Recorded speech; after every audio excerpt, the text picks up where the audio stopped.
recorded live at 4ZZZ Studios, Meanjin, Brisbane. On 102.1 FM. And broadcast across Australia on the Community Radio Network. You're listening to Z Games. Z Games brings you the best in gaming news, reviews, community and culture. Want to reach out? Share your hot take? Or do you just want to share your favourite game? Find us on socials at ZEDGamesAU.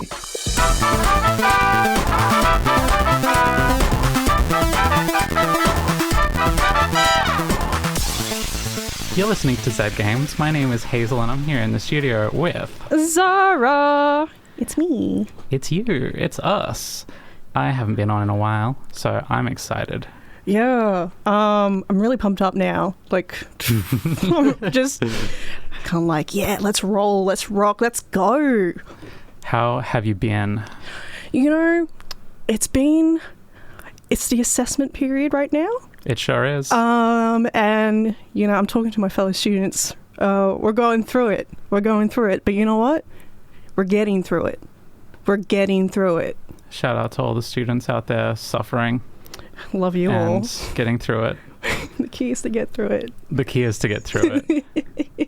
Have you been playing many games? Not as, you know, I have been getting some game time here and there because it's essential for my mental health. And talking to my fellow students, I want you all to prioritize games for your mental health. So I want you to prioritize games over everything else. But yeah, I have been playing some games, and I've actually got a review lined up for the show today. Wow. Yeah. That's going to be a treat. I've been good. Yeah? And I have been playing a lot of Warframe, as is pretty predictable for me nowadays. I mean, it's pretty... Every single time you load up Warframe, there seems to be a whole new thing. And it's just kind of like, what is there going to be next? What is there next? There's so much. I have not even caught up to where the current updates are at. So I'm still struggling my way through the galaxy map. Just wondering what railjacks are and... Yeah, like I keep seeing these hints of things that are like, you know, 40 more hours into the game, and I'm like, wow. And I can't wait for that. And you have how many hours in the game at the moment? Shh. Don't tell them. It's all right, I'll keep your secret. Well, I reckon we should just get into it.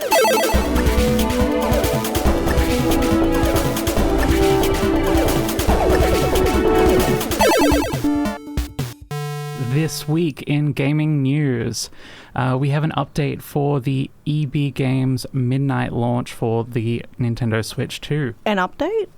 Do you recall last week's story about EB Games only having a midnight launch for EB World Plus members or people who pre-traded in their consoles?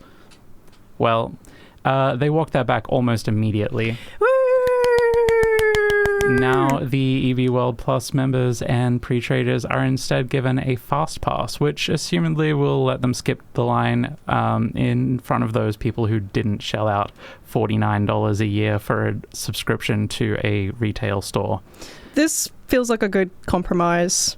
There'll be people who don't mind like splashing a bit extra just to be like front of the line. But the midnight launch is it's just a scene. It's a vibe. It's tradition. It's culture. It's community, and it's just. I know it's only $50 a year, but that $50 really hurt my little heart. Yeah. $50 is kind of a lot for a subscription to a place that sells things. Yes. So yeah. Anyway, moving along. Our next story, Carrie Patel has left Obsidian. Carrie Patel is the director of Avowed and has also worked on Pillars of Eternity, The Outer Worlds, and narrative design lead on Pillars of Eternity 2. She has left Obsidian after 12 years to be the game director at Night School, which was bought by Netflix in 2021 and is known for the game Oxenfree. the only other game that they've released since they were acquired by Netflix, apart from the sequel to Oxenfree, which was announced before the acquisition, seems to be a mobile game for the show Black Mirror called, and I hope I'm saying this wrong actually, Thronglets. I hope it's not that. I hope it's called something else somehow. Like, I don't know. Thronglets. Thronglets. Look, I just hope that Carrie making her way over there means that they're going to make a real game again. Yeah, that is the ideal outcome. The outcome I'm scared of is it all sinks and Carrie goes down with it. Don't say that. Fair enough. Maybe not. Well, Ooh. we have got an interesting one. A Bionicle fan project has been shut down right on the cusp of having its first demo released. The hammer of IP ownership has come down on Bionicle Masks of Power, which has been in development for 8 years with Team Konohi. They are the group behind the project, and they were in the final stages of bug fixing and polish, just months out from releasing a demo, when they got a request from the LEGO Group to shut down the project and, quote, remove Bionicle Masks of Power from the public eye, unquote. Team Konohi said that they endeavored to communicate openly with the LEGO Group, following their fair play guidelines for fan projects in good faith, and that the LEGO Group's stance on fanworks appears to have changed. All is not lost, however. Team Konohi is rebranding as Unmasked Games, nice joke, and using what they've learned over the last 8 years to make their own original game, codenamed Project Rustbound. The project for Bionicle Masks of Power has been immortalized as a video walkthrough of the demo's current state. As a lifelong Bionicle fan, I was caught Are you a halfway friend of between Bionicles? saying fan and freak. I'm a fan of Bionicle, and I am a fan of the Bionicle universe and the games that have been made for it over the years. So this is pretty sad for me. Yeah, I mean, 8 years. So these types of projects are generally made by volunteers who are doing this in their spare time out of their own pocket. And to spend 8 years working on this, thinking that, Lego like... You're playing by the rules. Yeah, we're like, hey, this is all cool, right? And Lego's like giving a thumbs up. And then right before, they're just like, no, actually, I've changed my mind. Stop it. Stop making that game. Right before it was released too. Like, that's gotta hurt. That's gotta hurt. But there must have been tons that they've learned from this project. So I'm really excited to see what Project Rustbound ends up becoming. I'm keen. I don't want them to give up. I want them to keep going. And I'm fascinated by anything that's made by people who love Bionicle so much that they spent 8 years of their life making a fan work about it. Is that not the average Bionicle fan? Shh. Now for some news nibbles. An Elder Scrolls Oblivion player in the new remastered version of the game has managed to paralyze themselves with a spell effect for, let me get this right, 2,097,762,304 seconds, which works out to about 66 real life years. Huh? Yes. How do you do a spell that bad, that strong, that I don't. Yeah. Is the player okay? Do they have a save? This is what I want to know. I assume so. But they have pointed out in posting it to the Oblivion subreddit that 66 years is actually longer than the reign of Emperor Uriel Septim VII, the emperor at the beginning of the game. Yeah. Okay. Nerd. It's weird. Paralyze themselves in-game for longer than the emperor has been the emperor. Oh. Moving on, Randy Pitchford, CEO of Gearbox Software, has said that it's not his call if the price of Borderlands 4 is $80. That's $80. And even if it was that much, if you were a real fan, you'd find some way to buy it anyway. CEOs, they're just like us. Boo! Hate that. Hateful. Just, what a... Not a nice thing to say. Yeah, I've got nothing nice to say, so I'm going to shut my mouth. Yeah. And move on to people review bombing the Borderlands games because of Take-Two's recently updated terms of service. Why? As Caroline has added in our news notes, who even reads those anyway? Like, it's just the usual stuff, like, give me your soul, give me access to all your personal details, like... Sign over your bank account, put me in your will. It's fine. Like, don't worry about it. In the recently reported hack of Steam, Valve has confirmed that no user data was apparently compromised, but they still say that it's a good idea to set up two-factor authentication. And that's just solid advice, just in general, two-factor authentication. Authentication. It works. Do it. Set it up. I know it's a little time-consuming, but you can't be too careful, especially these days. And remember to transfer it to your new phone when you change phones. Oh, please. Oh, my God. But we need to move along to upcoming game releases. Can I read out the game releases? Absolutely, you can. Awesome. All right, 22nd of May. Oh, that's today. We got Duck Detective, The Ghost of Glamping for Nintendo Switch, PC, PS5, and Xbox Series X. May 23rd brings Onimusha 2, Samurai's Destiny Remaster for the PC, PS4, Xbox One, Nintendo Switch. And May 27th brings Cattle Country for the PC, PS5, Xbox Series X, and Nintendo Switch. I want to go to Cattle Country. Cattle Country. That's all this week in gaming news. You've got something in store for us, don't you? Oh, I might have something up my sleeves. Something that requires an intro, perhaps? Something that might require an intro. An intro like this? It's a party game review. Party game for your games. Games for your party. Hey! Who doesn't like a good party game?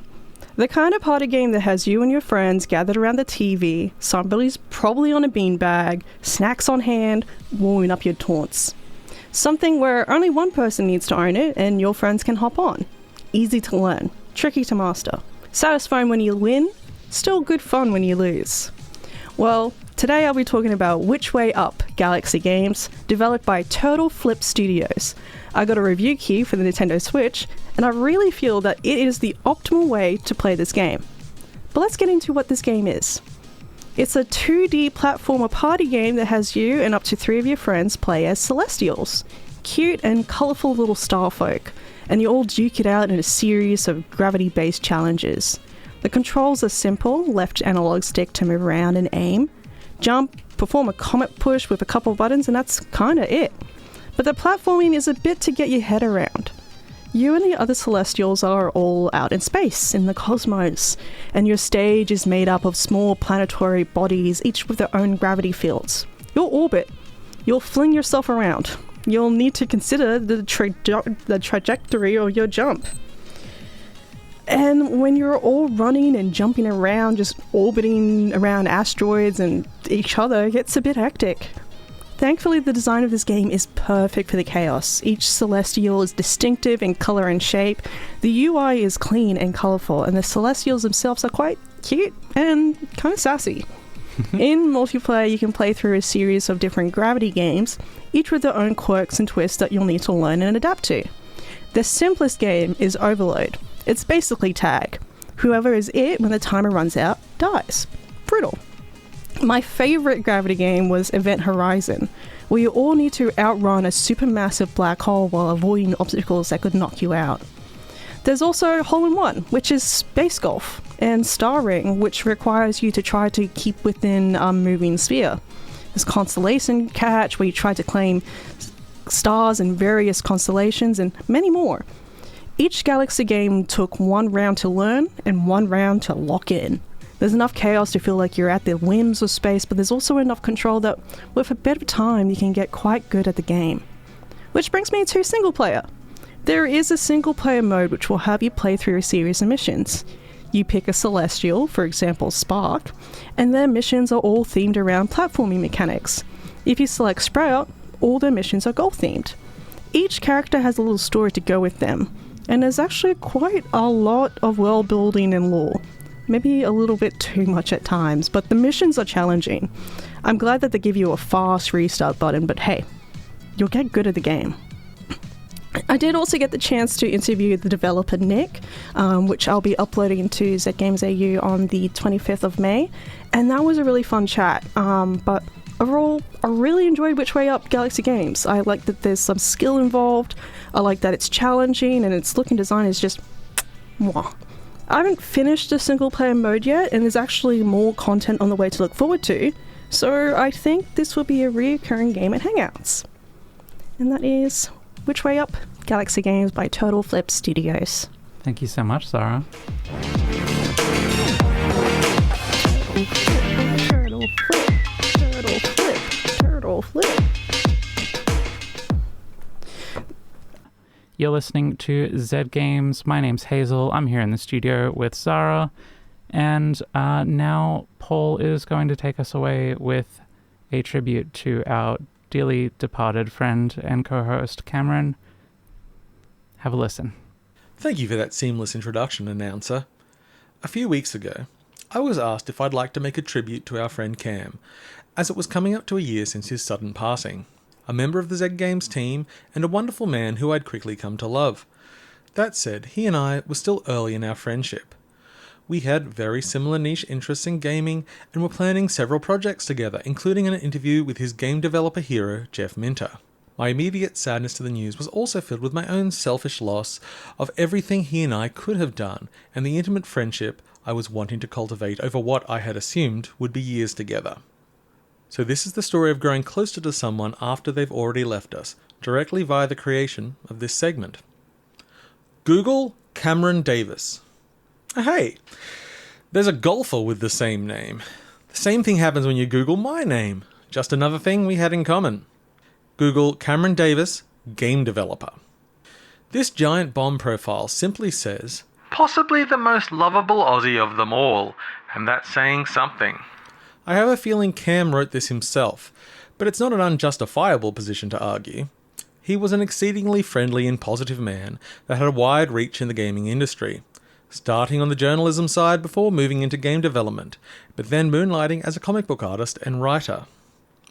I'm finding old interviews, posts on forums, some drama that I find extremely funny. This is a lot to go through. He had a long run at Brisbane developer Chrome, working on such titles as Ty the Tasmanian Tiger 2 and 3, the Spyro the Dragon reboot series, and of course, as a lead designer on Viva Piñata, Party Animals. So let's review it!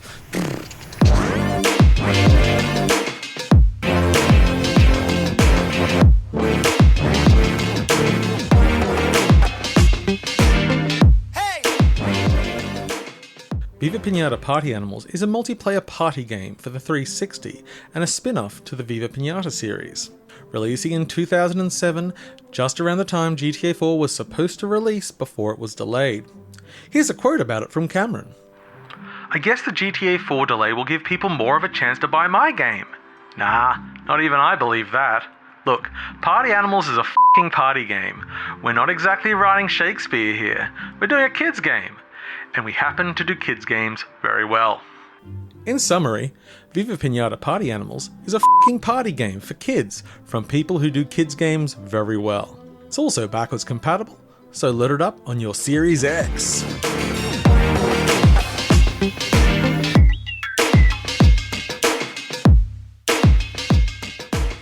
While Party Animals couldn't be described as Cameron's personal magnum opus, he was proud of his work and what the team had put together. If we wanted to get a bit more personal, I think we should look at Rose. Rose was Cameron's comic series, a sickeningly wholesome series following the titular Rose, a woman who just loved food. I put the tone around an Archie comic, but the protagonist was more of a jughead. Anyway, I went back to read the archive. The website was gone. Of course, it was a solo project and he wasn't there to maintain it. Thankfully, the Wayback Machine exists, so I travelled back in time and started reading. A project I'm now doing is archiving as much of the old content as I can, which I will make available in future. I'll post it on Z Games when I do. It was scary for a moment though. While there's so much about Cameron out there, it can disappear. Old interviews had lost formatting after site redesigns, certain forums were offline forever. I was happy that there was so much to find, and while much of it was just random chat online, preserving it in some way seemed important. Important for me to celebrate someone, and hopefully so that Cameron can continue to have an impact on people for a long time. I also took the opportunity to track down copies of the 3 comic collections he published. Again, something I want to make available to other people. And let's not forget his self-published games on Itch, a choose-your-own-adventure visual novel based on the comic, and a Commodore 64 game about Rose making curry. Oh, I haven't mentioned his love of the Commodore 64 yet. If I were to put any interest above all else from what I knew of the man, not including his personal relationships here, it would be the Commodore 64. He was still active in the scene of the 1982 platform. Did you know games were still released for it? I didn't. But Cam would always fill me in. Speaking of his love of retro games, I know his favourite game was Whizball, but I don't know why. Hey Google, Whizball, Sensible Software's Commodore 64 classic, should go down as one of the best video games ever made, period. It's a game where you collect paint drops and shoot enemies, and use a control system that's best described as controlling a pea in a bowl of soup. It's psychedelic, totally original, and tuned to perfection. Thanks, Cam from 2006, still filling me in with your hot takes. So, what's the takeaway of all this? Well, personally, I miss my friend every day, and the future we never had, but he isn't gone. In the lead up to this, I spoke to mutual friends and got some of their stories, many of which are not appropriate to publish here, and I found so much material. I now have most everything he published, and I'm going to treasure it and share it with others. Cameron Gazunta Davis left us far too soon, but he left us with a lot. To his wife, family and friends, I'm sorry I didn't address you more directly, but I don't feel your stories are mine to tell. I would love to hear them though. And to those who never knew him, look him up. And for those of you who might be struggling with losses of your own, I encourage you to find the artifacts of those you love, preserve them and share them. None of us may live forever, but our love for each other can spread infinitely. It's party time! Woohoo! Oh yeah! Viva Piñata! Viva, viva, piñata, yada, yada! Viva Piñata! Party animals! Thanks, Paul. And I just want to share that my very first experience with Cam was him joining our little group chat and making an introduction post where he said that he was a game designer for things like Spyro and Viva Piñata Party Animals. And I, as a rabid childhood fan of Viva Piñata, went, "Viva Piñata, my hero!" And he said, no, not the rare one that everyone loved. The Mario Party S spin-off that everyone was like, why does this exist? And yeah, that's Cam. That is Cam. He was a delight. He was a wonderful addition to the Z Games team, and I consider myself extremely lucky to have known him for the brief time I've been able to know him. And I'm very thankful to Paul for taking the time to just remember and learn. And sometimes that's all we can do to express the love that we've had for those who aren't here with us anymore. Sometimes all we can do is just remember and make sure that they're not forgotten. And I don't think anyone will ever forget Cam. No. All right, we're coming up to the end of our show, but we have got some things to talk about before we go. Yes, we've always got so many things to talk about, but this is important. So 29th of May, Thursday night at 6 p.m, over at Lost Souls Netherworld will be hosting another indie dev night.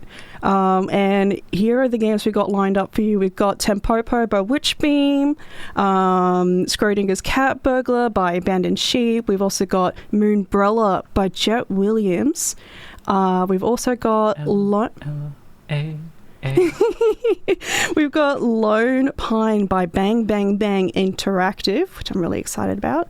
Jaws of Space and What the Tide Brought In, both by Mobster Lobster Games. Great name.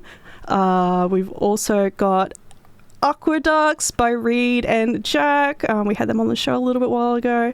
And can't forget Dungeon Pizza by Growing Games. So we've got a bit of an assortment, and I'm pretty keen about it, I have to say. I've also got a little reminder for everyone, if you haven't put in your calendars yet, 14th of June, that is a Saturday, over at the Brisbane Powerhouse, there will be the Queensland Games Festival, and we will be there with Amplify Games. It's brand new, you should come check it out. It's going to be so much fun. I'm so excited. And honestly, can I say thank you to all of everyone who makes games and contributes to making games in Brisbane and around Brisbane and Australia, for letting us be part of it and letting us, show your stuff off. I consider it makes us very happy. Yeah, I consider us very lucky to be in the position that we are, where we get to watch games like start up and rise and develop over time. And the past few years of being part of Z Games, that's probably been the best part of it. So you should come check it out, see what we're so hyped about. I've never had more fun with games than I am having right now. Yeah. So, yeah. Thanks to everyone, and thanks for listening to another episode of Z Games. We'll be back next week. Thank you so much for listening. We love you. We will miss you until next week.